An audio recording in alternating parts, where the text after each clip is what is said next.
So money is a super stressful topic, and what's even more stressful is actually managing your money. So managing and reducing stress related to money is super important for your own well-being. So I got a 3-step process that is going to help you stress less about money and the whole situation. But before we get into all the things that I got to talk about, please don't forget to drop a like on this video and subscribe for more videos just like this, because I'm closing in on 24,000 subs, and I really just love educating people about their personal finances. And because I'm a nurse, I want you to be as healthy as you possibly can, financially, mentally, emotionally, everything. So next, let's jump into the 3 steps that we need to do to stress less about money. And the first step is to assess your financial situation. And this is the hardest one of them all, because a lot of people don't like to think about their personal finances at all. So the first thing is looking at it, and by doing that, then you need to create a budget. And by understanding your personal finance situations, you get to create a detailed budget that lists your income, your expenses, your debts, and your saving goals. And there's so many ways that you could create that budget. You could use all the apps that you can online. A lot of them are for free, or you could just do what I do and just use a plain old paper notebook. You got to choose whatever you want to do to make yourself feel more comfortable. And then with creating that budget, the next part of this step is to track your expenses. And this is probably a pretty hard thing, because you can't just write everything down for the month. You kind of got to track it for a few months. And in doing so, you'll definitely be able to identify where all your money is going. And when you find that information out, you'll be able to see where you could cut back on certain expenses, or even just help you make more conscious decisions with your money. And then the last part of this first step is having that emergency fund. And this is something that I keep harping on, because I noticed that a lot of people just don't have one. And the rule of thumb for emergency fund is to have 3 to 6 months worth of expenses in this fund. Having this safety net can pretty much give you that peace of mind everyone is looking for, especially if any unexpected things happen in your life. And here is a crazy statistic on that. 57% of Americans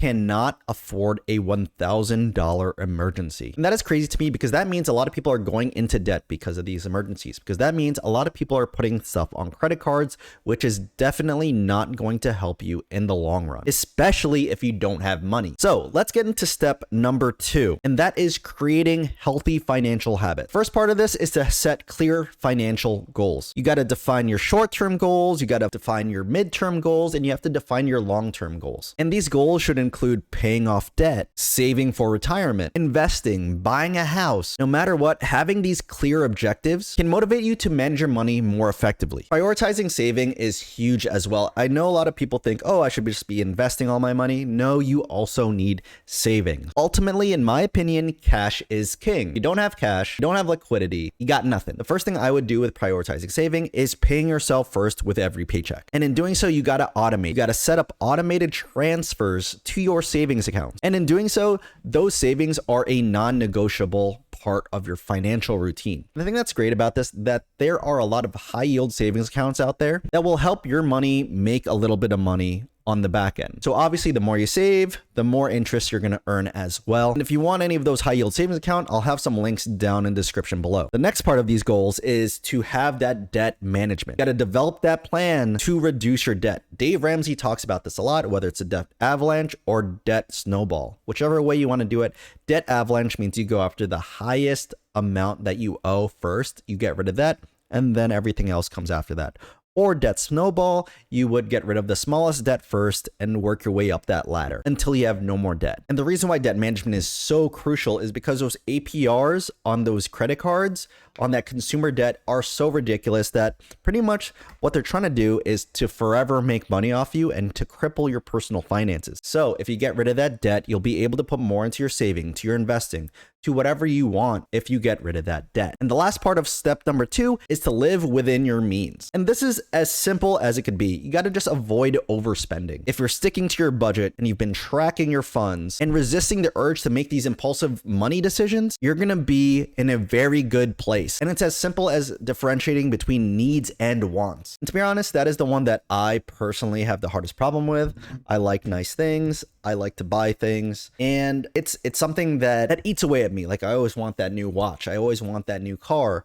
But luckily for me, I have a great wife that keeps everything in perspective and keeps me in check. And that could lead into step number 3, building financial knowledge and having a support system. So this is the simplest thing. That's why you are here on this channel, building financial knowledge. You are educating yourself. And increasing that financial literacy that you're looking for is always going to help you. Whether it's on YouTube, reading books, taking online courses, whatever it may be, understanding how money works will only boost your confidence on how to manage your own money. And like what I was talking about with my wife keeping me in check, the next thing is to talk about money. A lot of people don't like talking about money because they think it's taboo, but really it is not taboo. If you're married and you're not talking about your personal finances with each other, you're doing each other a disservice, because not knowing where each person is at isn't going to help your family at all. If you don't know if you guys could cover emergency fund, or to the extreme, even buy groceries or keep the utilities on, that is a very bad problem. So don't keep your financial worries to yourself. Discussing those money matters with like a trusted friend or family member is crucial. And sharing these concerns can provide emotional relief, as well as possibly leading to a lot of helpful advice and maybe even some solutions. And lastly, with step 3, you have to practice mindfulness and stress reduction techniques, because obviously money is super stressful. So you got to find ways to de-stress yourself. And for me, it's all about taking care of my mental and my physical health.